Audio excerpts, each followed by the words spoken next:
Dear fellow human, I think by now you have the feeling that something is not right about our current situation.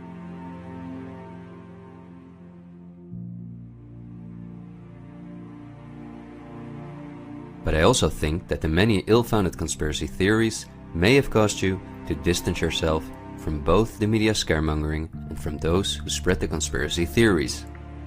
Still, I hope you will listen to me for a moment, because as you watch this video, hundreds of millions of people worldwide are falling into poverty because of the measures that have been in place for so long.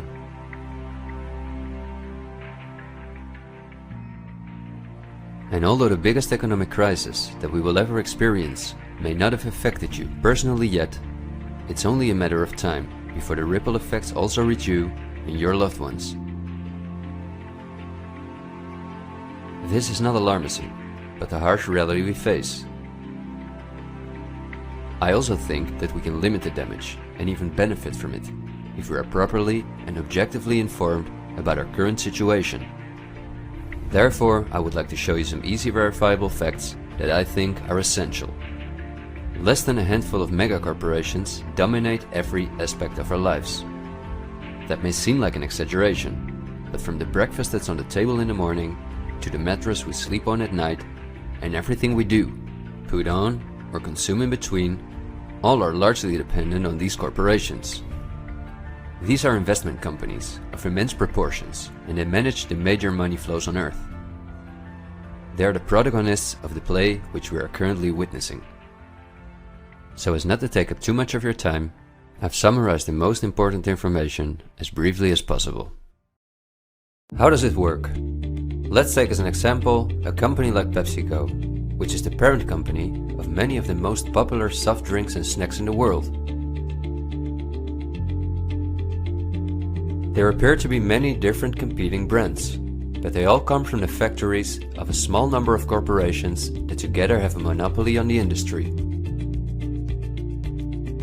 Within the packaged food industry, there are a number of other major companies such as Unilever, the Coca-Cola Company, Mondelez, and Nestlé.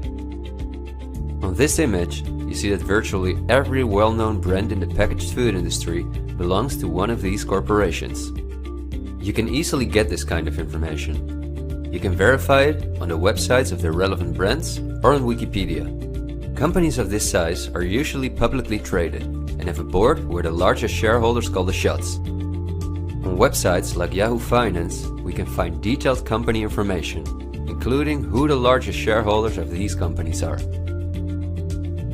Let's take PepsiCo again as an example. We see that 73.14% of the shares are held by no less than 3,379 institutional investors. These include investment companies, mutual funds, insurance companies, banks, and in some cases, governments. Let's look at who the largest institutional investors of PepsiCo are. As you can see, just 10 out of the 3,379 investors account for almost 1/3 of all shares. The combined share capital of these top 10 has a value of approximately $60 billion. But of those 10 investors, 3 own more shares than the remaining 7. Let's remember their names and let's see who owns the most shares at the Coca-Cola Company, Pepsi's big competitor.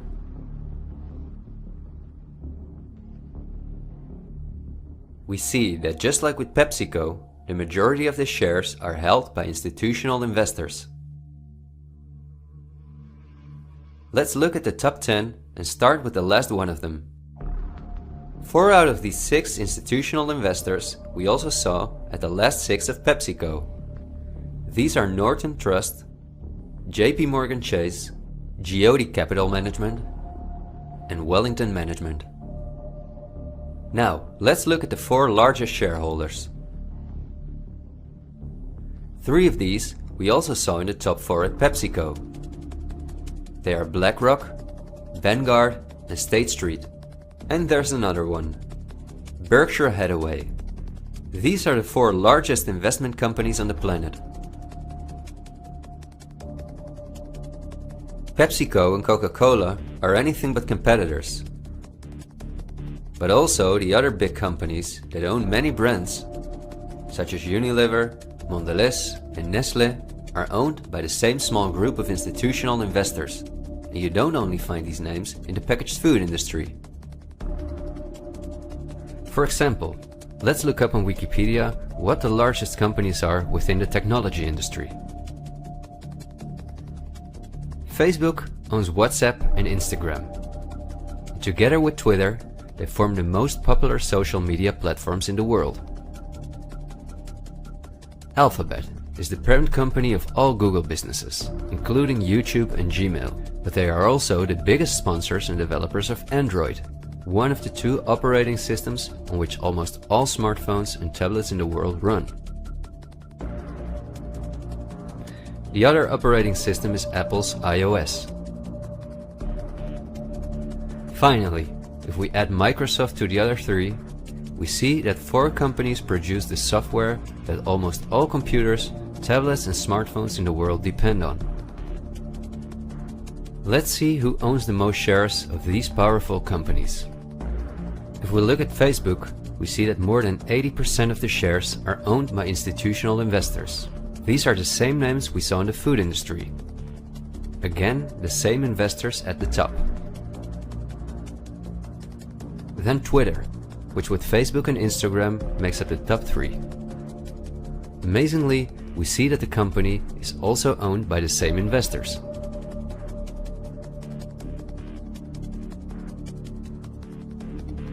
We see them at Apple, but also with their big competitor Microsoft.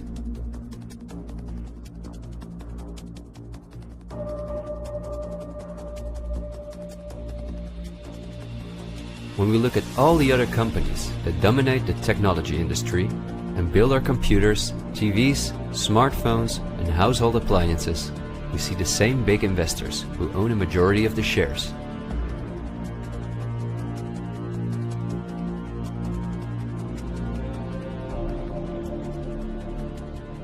We see this within all industries around the world. And just to show you that I'm not exaggerating, I'll give you another example. Let's say we want to plan a vacation.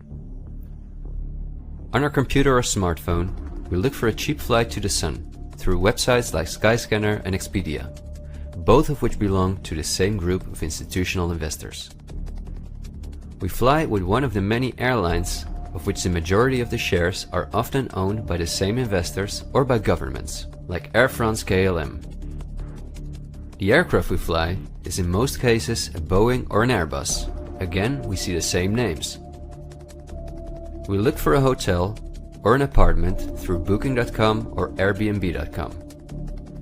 Once we arrive at our destination, we go out for dinner, then we write a review on TripAdvisor. The same investors are at the basis of every aspect of our journey, and their power goes even much further, because even the kerosene that fuels the plane comes from one of their many oil companies and refineries. Just like the steel that the plane is made of comes from one of their many mining companies. This small club of investment companies, banks and mutual funds are also the largest shareholders in the primary industries, where raw materials come from. If we look on Wikipedia for the largest mining companies in the world, we see that their shareholders are the same institutional investors we see everywhere else. The same goes for the largest agricultural companies in the world, that our entire food industry depends on. For example, they own Bayer, the parent company of Monsanto, the world's largest seed producer, which produces 90% of all the cotton seed on Earth, as well as the majority of all other seeds. But these institutional investors are also the shareholders of the largest textile manufacturing companies in the world, and even the numerous popular clothing brands that turn the cotton into the clothes we wear are owned by the same group of investors.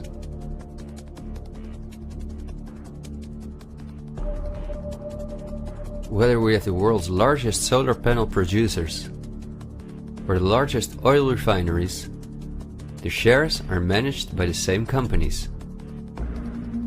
They own the tobacco companies, who produce all the popular tobacco brands in the world.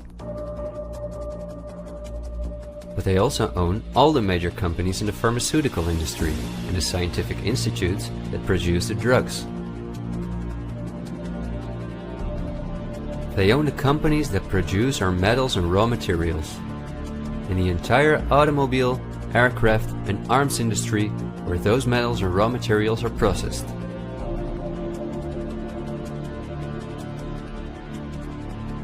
They own the companies that build our electronics. They own the big department stores and online marketplaces.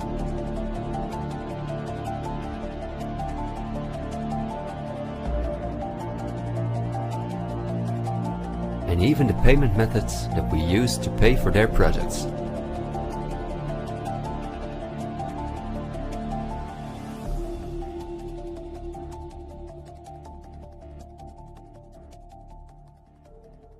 Because I want to keep my story as short as possible, I've decided to only show the tip of the iceberg. If you decide to investigate on your own, using the sources that you've just seen, then you will discover that even many of the most well-known insurance companies, banks, construction companies, telephone companies, restaurant chains, and cosmetic brands are owned by the same institutional investors we just saw.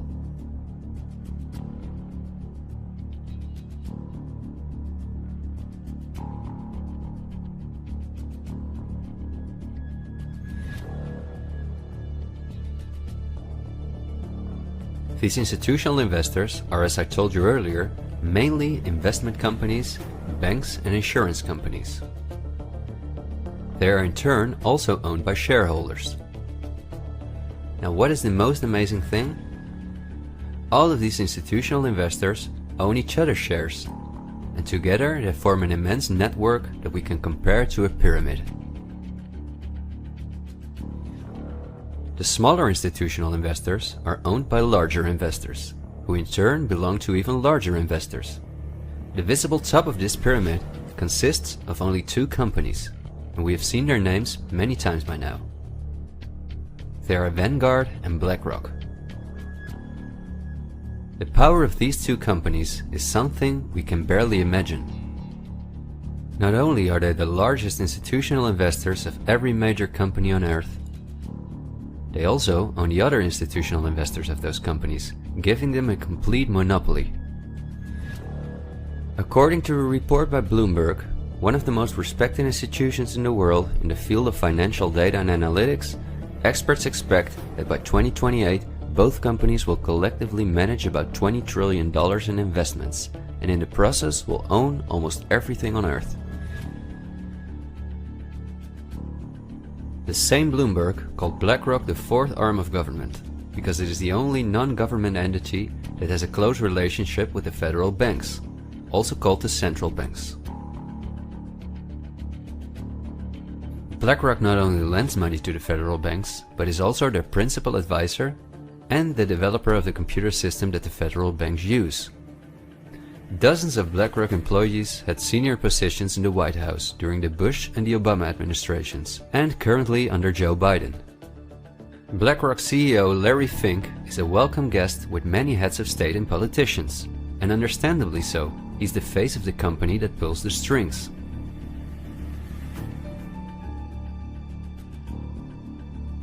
Yet Larry Fink does not pull the strings himself. In fact, BlackRock itself is owned by shareholders. And if we look at who those shareholders are, we come to a strange conclusion. We see that BlackRock's largest shareholder is Vanguard, and this is where it gets dark. Vanguard itself has a unique structure that makes it impossible to see who its shareholders or clients are. The elite who own Vanguard don't want anyone to know that they are the owners of the most powerful company on Earth. But of course, this is no secret to those who are willing to look into it.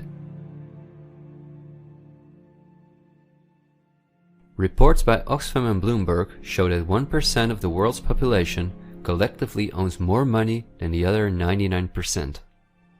Indeed, Oxfam claims that as much as 82% of all the money earned in 2017 went to this 1% of people. Naturally, those who own the most powerful company on Earth would also be the richest among this 1%. In other words, they are part of the 0.001%. Forbes, the most well-known business magazine in the world, claims that by March 2020 there were some 2,075 billionaires. Oxfam's report showed that 2/3 of all these billionaires obtained their fortune through inheritances and monopolies. So this means that Vanguard is in the hands of the richest families on earth. If we study their history, we discover that these families have always belonged to the top of the pyramid, some even well before the Industrial Revolution began. Because their history is so interesting and extensive, I will explain some more about them in the follow-up video that I'm currently working on. But in order not to elaborate too far, I will just point out that many of these families belong to royal bloodlines, and they are the founders of our banking system, the United Nations, and every industry in the world.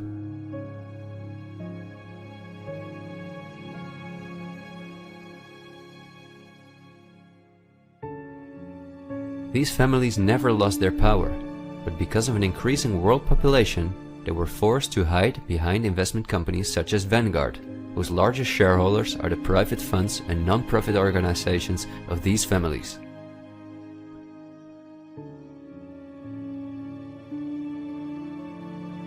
To make the bigger picture more clear, I need to briefly explain something about these non-profit organizations. These are the links that connect the business community with politics and the media, allowing major conflicts of interest. At first glance, however, this is not too noticeable. Non-profits, also called foundations, are organizations that rely on donations, and they do not have to publish from whom they receive those donations. They can invest this money in whatever they want, and do not have to pay tax on their profits as long as those profits are reinvested in other projects that they are involved in. Non-profits can move hundreds of billions of dollars from invisible investors. According to a report by the Australian government, this makes non-profit organizations ideal to finance terrorist groups and launder large sums of money.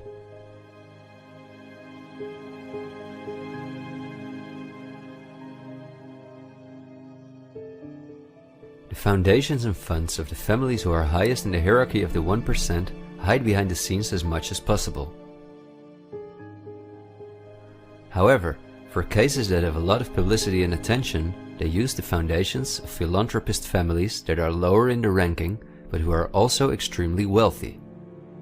In order to be concise, I will only highlight the 3 most important foundations in the world that connect all the industries in the world to each other.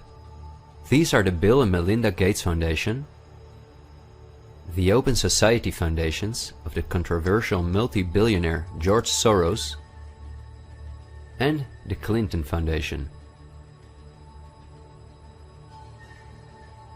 A very brief introduction to give you an idea of the size of these types of foundations.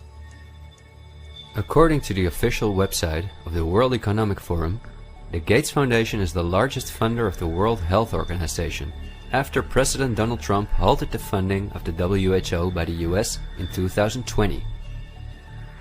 This makes the Gates Foundation one of the most influential organizations in the world in the area of everything that relates to our health. The Gates Foundation has a close partnership with the 16 largest pharmaceutical companies in the world, including Pfizer, AstraZeneca, Johnson & Johnson, BioNTech, and Bayer, and we have just seen who own the most shares of these companies.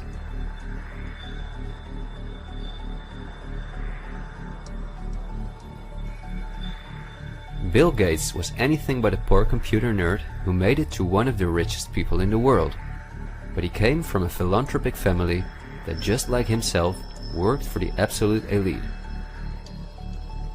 Bill is the founder of Microsoft, which is owned by BlackRock, Vanguard, and until recently Berkshire Hathaway.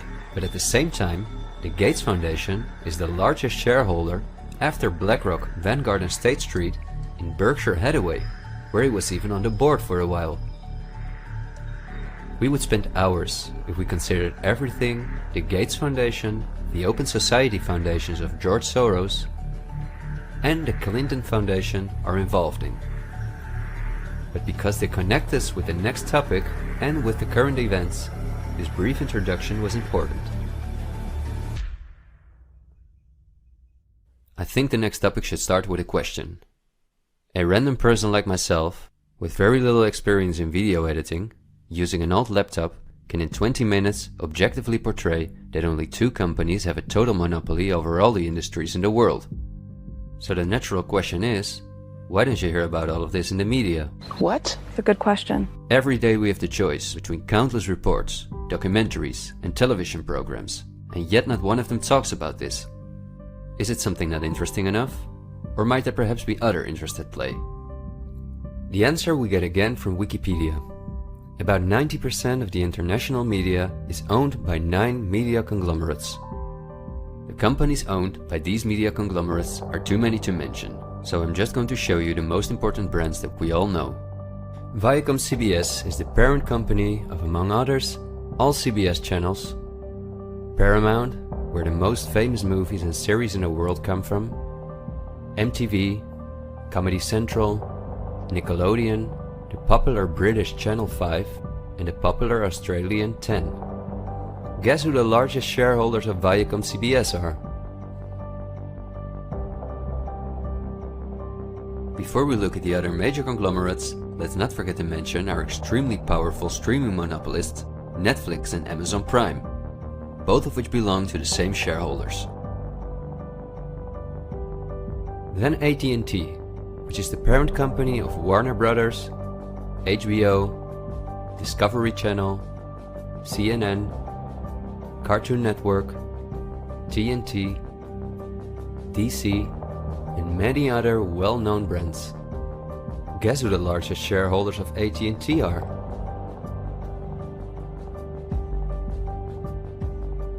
The third one is the all-powerful News Corp. This company owns many of the most well-known national and regional newspapers, magazines and TV channels in the US, the UK and Australia. The shares of News Corp are owned by the American multi-billionaire Rupert Murdoch and by the institutional investors we see everywhere else. News Corp's sister company is Fox Corporation, which is also one of the most powerful media conglomerates on Earth. Just like News Corp, it is owned by the Murdoch family and the usual investors. Then the Walt Disney Company, a conglomerate of unimaginable dimensions, with many subsidiaries such as Pixar, Marvel, 20th Century, Lucasfilm, ABC, National Geographic, and Hulu. Who are their biggest shareholders? Another powerful media conglomerate is Comcast. This is the parent company of NBC, DreamWorks, Universal, the Sky Group, Focus Features, Xfinity, and many other major media brands. As you would expect, their largest shareholders are Vanguard and BlackRock.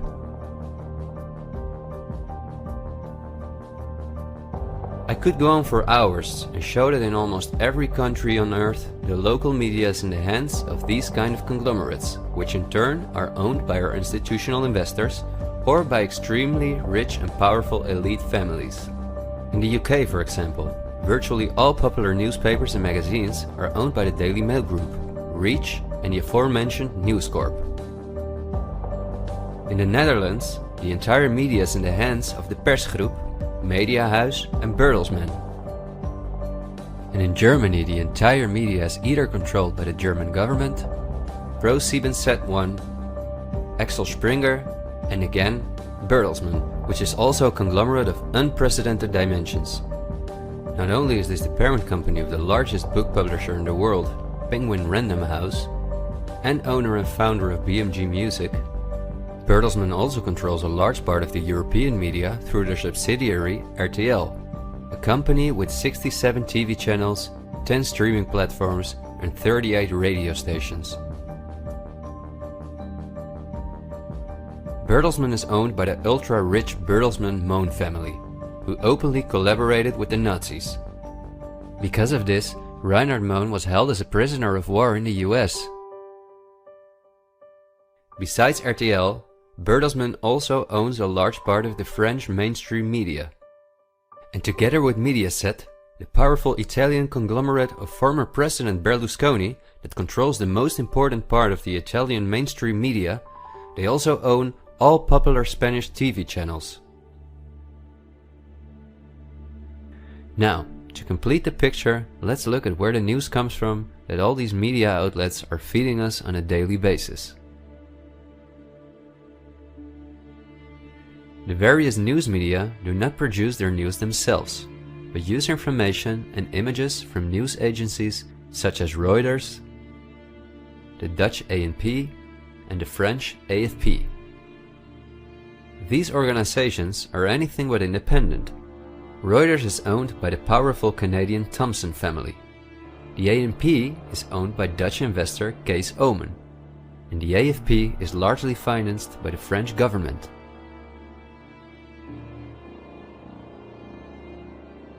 The main journalists and editors who work at our media or at these news agencies are affiliated with important journalistic organizations, such as the European Journalism Centre. These are one of the largest funders of media-related projects across Europe. They train journalists, produce study materials, give internships at, for example, the ANP, and work closely with the world's largest corporations such as Google and Facebook. For journalistic analysis and opinion, all the major media outlets in the world use Project Syndicate, the most powerful organization within its field. It supplies the 506 most important media outlets in 156 countries. Project Syndicate, plus an organization such as the European Journalism Centre, together with the news agencies, are the connecting link between all the different media outlets around the world. When newscasters read the news from their teleprompters, there is a good chance that the text comes from one of these organizations. As a result, the global media is often synchronized in its reporting. But we are concerned about the trouble and trend of irresponsible, one-sided news stories plaguing our country. The sharing of biased and false news has become all too common on social media. More alarming, some media outlets publish these same fake stories without checking facts first. The sharing of biased and false news has become all too common on social media. More alarming, some media outlets publish these stories simply aren't true without checking facts first. Unfortunately, some members of the media use their platforms to push their own personal bias and agenda to control exactly what people think. And this is extremely dangerous to our democracy. This is extremely dangerous to our democracy. This is extremely dangerous to our democracy. This is extremely dangerous to our democracy. This is extremely dangerous to our democracy. This is extremely dangerous to our democracy. This is extremely dangerous to our democracy. This is extremely dangerous to our democracy.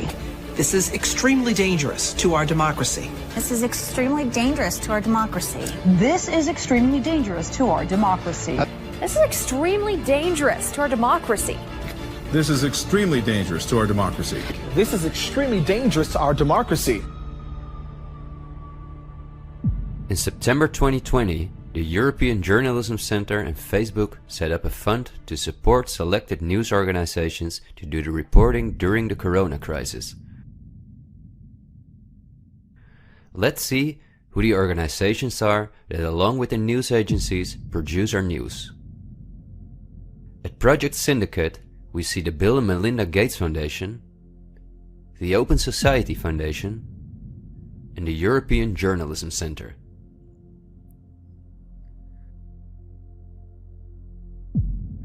Then the European Journalism Centre itself.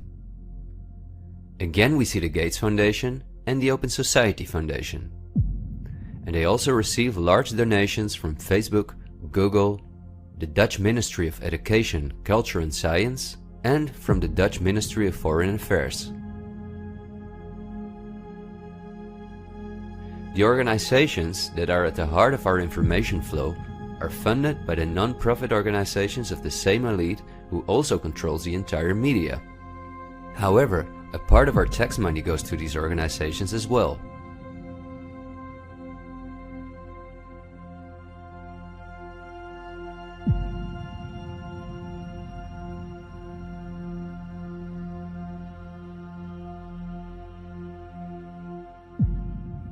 Okay, I realize this was a lot of information to process, and believe me, I've made it as short as possible, and I've only used those examples that seem necessary to show you the overall picture, so you can understand the current situation better. It is an all-encompassing topic that can change our view on many historical events, but my goal is to inform you about the danger in which we presently find ourselves. There will be enough time for us to delve into the past, so let's talk about the current events now. The elite that controls every aspect of our lives, up to the information that we receive, depends on an unimaginably coordinated collaboration to keep all the different industries on Earth connected to each other, in order to ensure they all work in the elite's interests. This happens at the World Economic Forum, one of the most important organizations in the world. At its annual meeting in Davos, the CEOs of the largest companies on Earth gather along with heads of state, politicians, and other influential individuals and organizations like UNICEF and Greenpeace. Serving on the board of trustees are former US Vice President and climate change guru Al Gore, BlackRock CEO Larry Fink, the President of the European Central Bank Christine Lagarde, the Director of CERN Fabiola Gianotti, the Queen of Jordan, the Director of the International Committee of the Red Cross Peter Maurer, and many other politicians and CEOs of the world's most influential companies. According to the WEF's official website, their annual membership fee ranges between 53,000 and 530,000 euros, but according to the WEF's year reports, around 71% of their total budget comes from its partners, who in this way pay for the membership of young politicians who cannot afford their own fee. Wikipedia reports the following. According to critics, the WEF is a business forum where the wealthiest companies can negotiate deals with other companies or with politicians. The purpose of the WEF for many of the participants would be personal gain instead of solving global problems. I don't like to make assumptions, but would there be so many problems on Earth if the key industry leaders, bankers and politicians since 1971 had gathered annually to solve our world's problems? Is it not strange that the world's leading environmental organizations have been meeting for 50 years with the CEOs of the most heavily polluting corporations while things just keep getting worse for our natural world?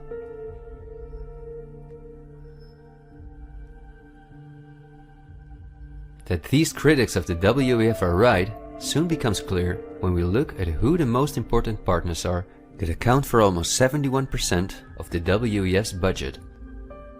There are BlackRock, the Open Society Foundations, the Bill and Melinda Gates Foundation, and many other large corporations of whom Vanguard and BlackRock own the shares directly or indirectly.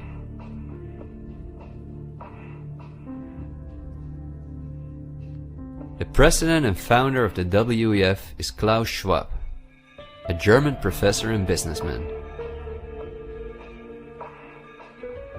In his book, The Great Reset, he describes in detail the plans of his organization.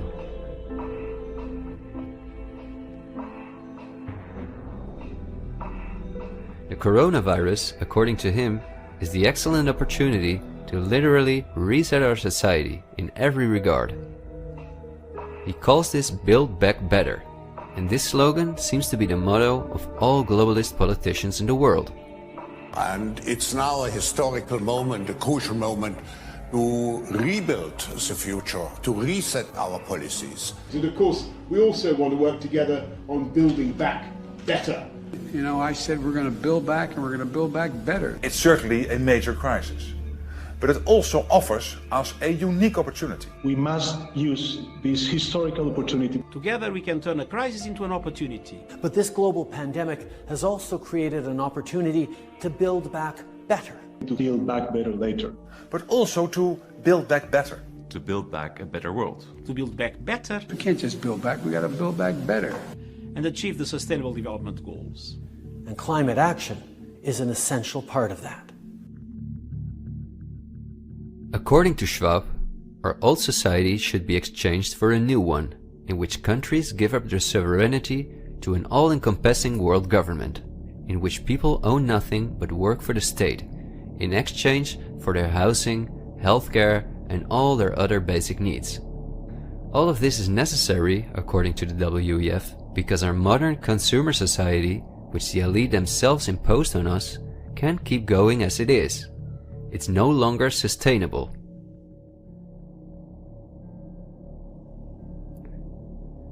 Schwab says in his book that we will never return to the old normal. And the WEF published a video that makes it clear that in 2030 we will own nothing, but we will be happy.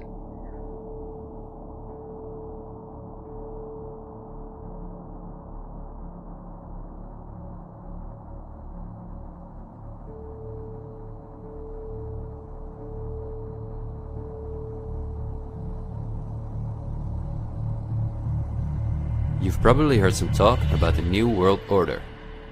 The media wants us to believe that this is a topic for conspiracy theorists, although it has been talked about for generations by presidents such as George Bush Sr., Nelson Mandela, and Bill Clinton. We have before us the opportunity to forge for ourselves and for future generations a new world order, a world where the rule of law, not the law of the jungle, governs the conduct of nations. When we are successful, and we will be, we have a real chance at this new world order, an order in which a credible United Nations can use its peacekeeping role to fulfill the promise and vision of the UN's founders. After 1989, President Bush said, and it's a phrase that I often use myself, that we needed a new world order. That the affirmative task we have now is to actually create a new world order. But also by the world's most famous philanthropists such as Cecil Rhodes, David Rockefeller, Henry Kissinger, and even George Soros. I think you need a new world order, that China has to be part of the process of creating it, and they have to buy in, they have to own it. These important figures, who apart from Mandela, were all among the top of the elite when they were still alive, are not the only ones who dream about an all-powerful world government. In 2015, the UN presented its controversial Agenda 2030, which is almost identical to Klaus Schwab's Great Reset. In their own words, the UN, like Schwab, wants to ensure that by 2030, poverty, hunger, environmental pollution, and disease no longer exist on Earth. It sounds like a sympathetic plan, until you read the fine print. You see, the idea is that Agenda 2030 is going to be paid for by us, the citizens. And just as it is currently required of us that we give up our basic rights for the sake of public health, we will be demanded to give up our wealth in favor of poverty reduction. These are not conspiracy theories. You can read this for yourself on their official website. In short, it boils down to this. The UN wants to take the tax money from all Western countries and give it to the mega corporations of the elite, who will be contracted to rebuild society. Globally, a completely new infrastructure is needed, because fossil fuels must be made a thing of the past, according to the UN. For this immense project, a world government is needed, says the UN. And the same UN takes it upon herself to be this global government. Just like Schwab, the UN also believes that a pandemic is the perfect opportunity to accelerate the implementation of Agenda 2030. It is worrisome that the WEF and the UN openly admit that they consider pandemics and other disasters as an opportunity to transform society, especially since we have seen that the elite have all the resources at their disposal to make us believe that there is a pandemic, and even to create one. So we certainly should not take these things lightly, and we should examine them carefully. And when we do that, we come across things that are even more troubling.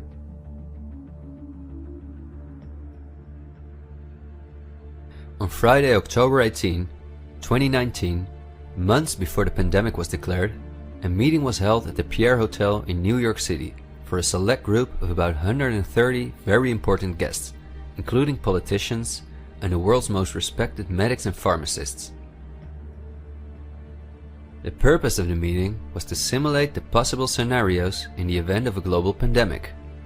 This could be a coincidence, you might say. For this simulation, however, a coronavirus was used as an example. The simulation covered in detail how the coronavirus would develop and how they could only control this through the intensive collaboration of entire industries, governments, and government agencies.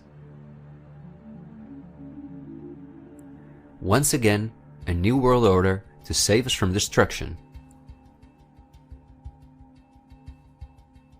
Does it surprise you when I tell you that this meeting, called Event 201, was organized by none other than the World Economic Forum, the Bill and Melinda Gates Foundation, and the Johns Hopkins Institute? This is not a conspiracy theory. Check the official website of Event 201 for yourself.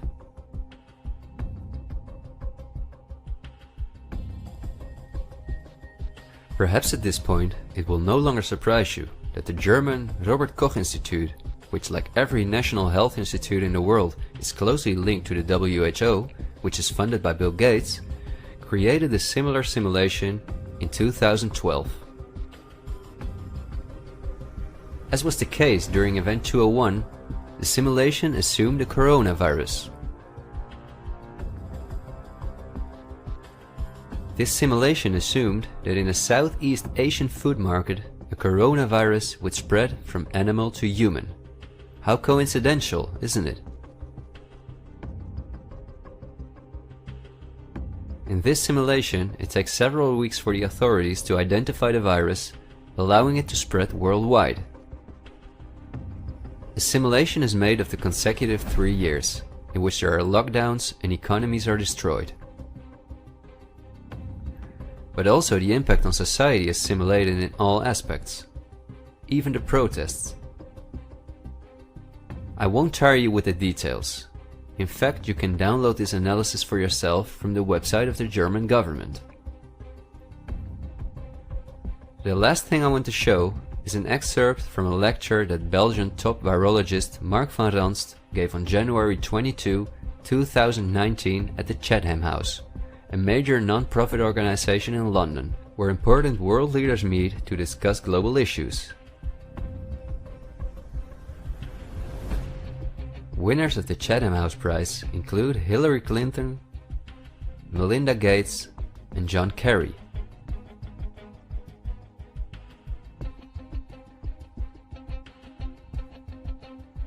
What Van Ranst is discussing is simply shocking. Van Ranst in fact explains how he has fooled the entire Belgian population during the swine flu through fear-mongering, out-of-context mortality rates, and media manipulation. He laughingly explains how he managed to impose the vaccine for the swine flu on the frightened Belgian population, a vaccine produced by the pharmaceutical companies he worked for. Thank you very much, Ab. Thanks for the invitation. And I was asked to tell you about my experiences being the crisis manager, the flu commissioner for Belgium, and highlighting the communication. And then you have one opportunity to do it right. I mean, day one is so important. In day one, you start your communication with the press, with the people, and you have to do it right. I mean, you have to go for one voice, one message. In Belgium, they chose to appoint a non-politician to do that. I mean, I have no party affiliations, and that makes things a little bit, at that time at least, a little bit easier, because you're not attacked politically, majority, minority. That doesn't come into play, and that was a huge advantage. The second advantage is that you can play in Brussels the complete naive guy and get a lot more done than you would otherwise be able to do. You have to be omnipresent that first day or the first days, so that you attract the media attention. You make an agreement with them that you will tell them all, and if they call, you will pick up the phone. When you do that, then you can profit from these early days to get complete carpet coverage of the field, and they're not going to search for alternative voices there. And if you do that, that makes things a lot easier. These first weeks, that's easy street when you have no opposition and everybody needs news and they can come to you for news, you can bring quite a lot of neutral information, and it is picked up, and it is well, the news is brought the way you bring it, and that is you can only do that in the first couple of weeks or months. And then you have to say, okay, well, we will have H1N1 deaths. Of course, that would be unavoidable. I used there Sir Donaldson's quote, where he said that in the UK, by the peak of the epidemic, 40 people would die per day at the end of the summer. So 62 at that time million people in the UK, 40 deaths a day. I worked it out for Belgium. That would be 7 deaths a day at the peak of the epidemic. I used that in the media. 7 Belgian flu deaths per day at the peak of the epidemic would be realistic. That is true in every year, even interpandemically. That is very, very conservative. However, talking about fatalities is important, because when you say that, people say, wow, what do you mean? People die because of influenza?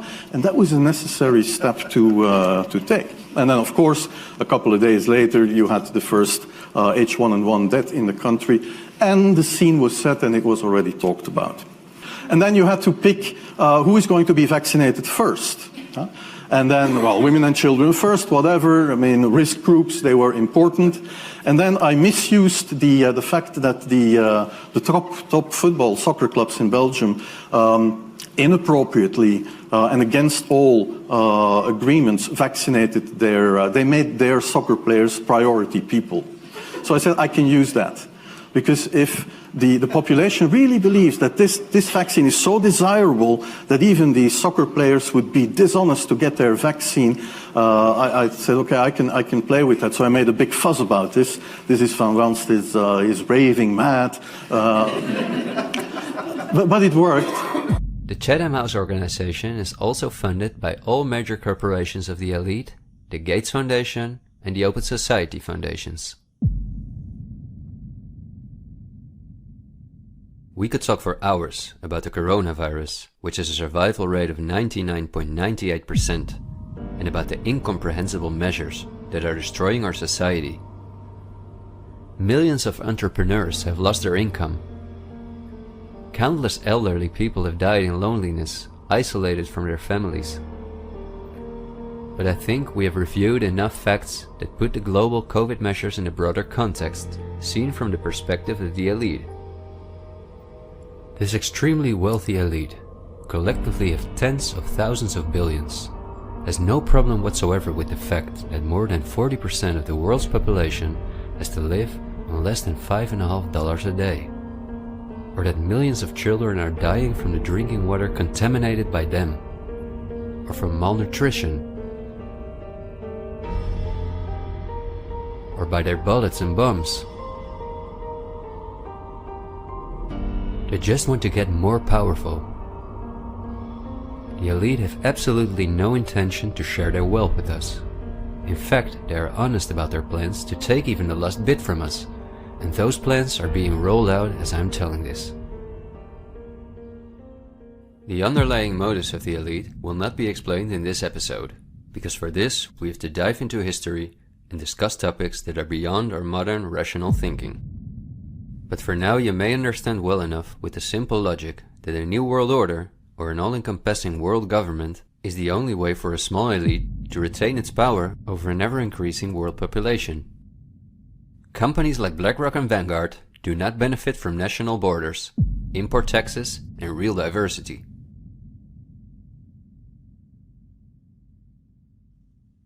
Only through fear and media manipulation can they maintain their grip on all of us. And I deliberately haven't even mentioned the inhumane blackmailing methods by which the elite keep their own most important minions in line. Because if this topic has aroused your curiosity, you will undoubtedly find out all about this in time. The elite have no intention to cure us from the countless diseases we've contracted from the toxic food they've produced, and from the environmental pollution which they have caused. After all, if we didn't get sick, the entire pharmaceutical industry would collapse. Nothing sells like fear is the motto of top virologists like Mark van Ranst. You will be amazed, as I was, when you discover that we have been warned countless times about this elite. I think we're being run by maniacs. If anybody can put on paper what our government and the American government, etc., and the Russian, Chinese, what they are actually trying to do, I think they're all insane. But I'm liable to be put away as insane for expressing that. That's what's insane about it. I mean, don't you agree? For we are opposed around the world by a monolithic and ruthless conspiracy that relies primarily on covert means for expanding its sphere of influence, on infiltration instead of invasion, on subversion instead of elections, on intimidation instead of free choice, on guerrillas by night instead of armies by day. It is a system which has conscripted vast human and material resources into the building of a tightly knit, highly efficient machine that combines military, diplomatic, intelligence, economic, scientific, and political operations. Its preparations are concealed, not published. Its mistakes are buried, not headlined. Its dissenters are silenced, not praised. No expenditure is questioned, no rumor is printed, no secret is revealed. President Kennedy has been assassinated. It's official now. The president is dead. Women here in shock, some have fainted. Grown men, Secret Service men standing by the emergency room, tears streaming down their face. There's only one word to describe the picture here, and that's grief, and much of it. It's official. As of just a few moments ago, the President of the United States is dead.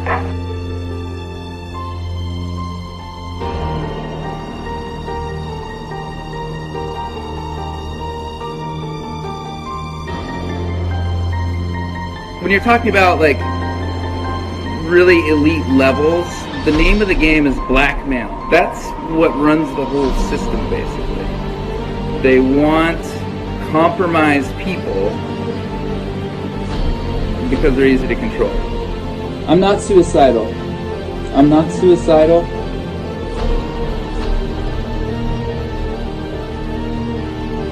The deep state is those people within the U.S. government that are career employees that cannot be fired by people that we elect, by the Congress or the President. Are these people in control? Can they enact laws? Fuck yes. Can we fire these people? No. Can presidents fire them? No.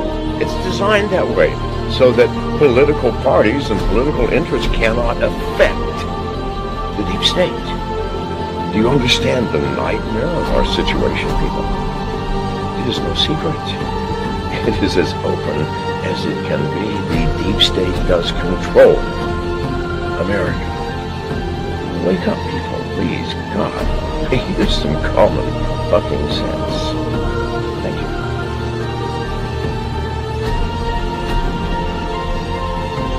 Something like 1984 could actually happen. This is the direction the world is going in at the present time.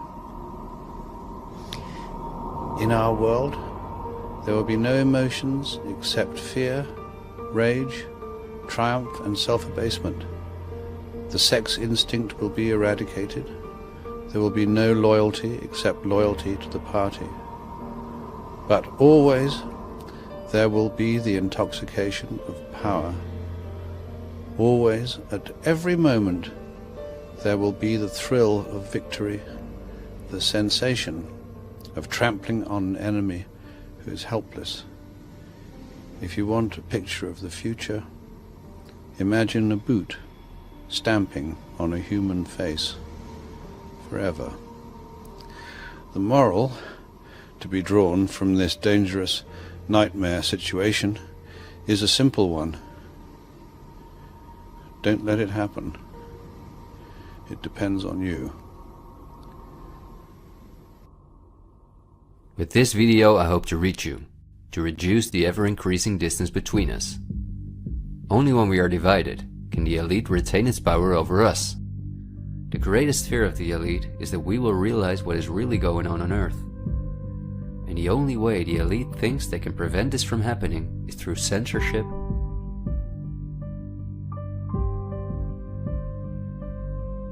preventing human contact,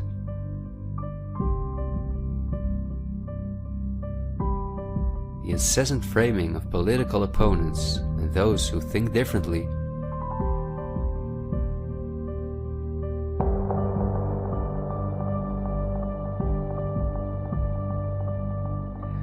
and the use of brute force.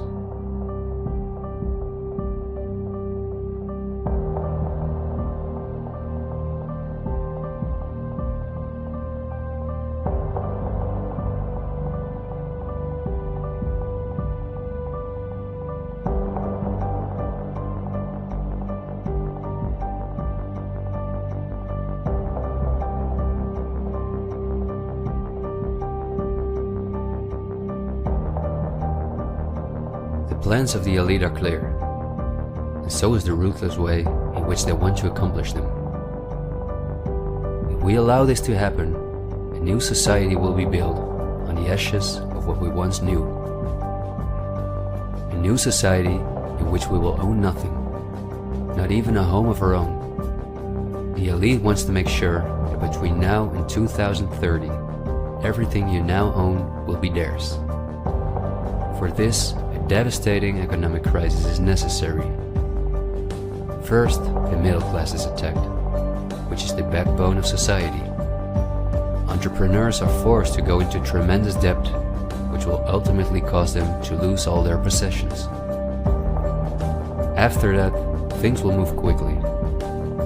Banks will fall, cash money will cease to exist, and the only way not to starve to death will be the acceptance of government support, which will include several conditions, such as the vaccination passport and giving up all private possessions. Because the entrepreneurs are the first to fall, many others won't immediately feel the crisis. The people remain divided among themselves until it is too late. This is not a doomsday scenario that I've made up. This is simply the Great Reset. The New World Order, which has been prepared for many generations, and which has been extensively tested in every communist dictatorship in the world.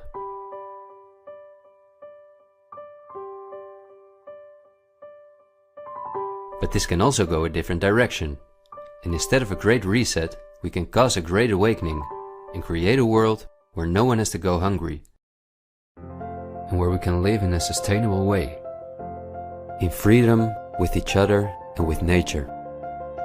This is not an idealistic daydream.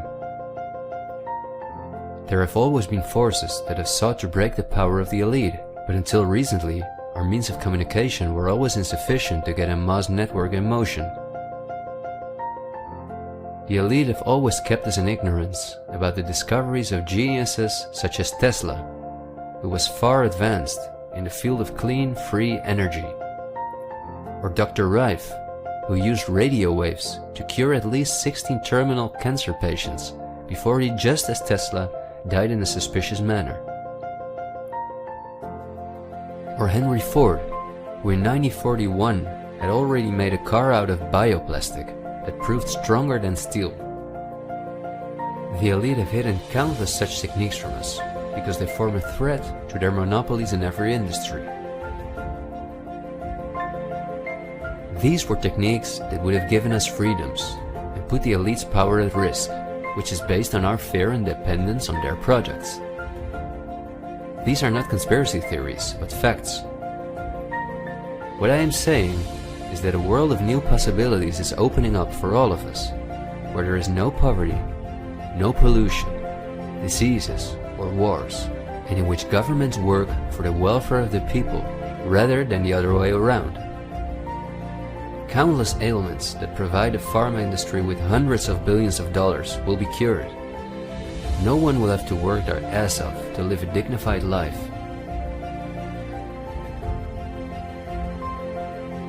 People will no longer live in fear because of the lies of the media, the pharma industry, the climate lobbies, and politicians. It's all on the horizon, but we have to go through the storm first and recognize what the real problem is in our society. I want to thank you for listening to me, and I hope someday, in freedom, together we'll reflect back on this unique moment in history. There is still so much to tell, but we will save the rest for later. This video was only intended as an introduction. This is where our journey starts, and it will be a difficult one, but we will undertake it together, and we will help each other get up when we fall.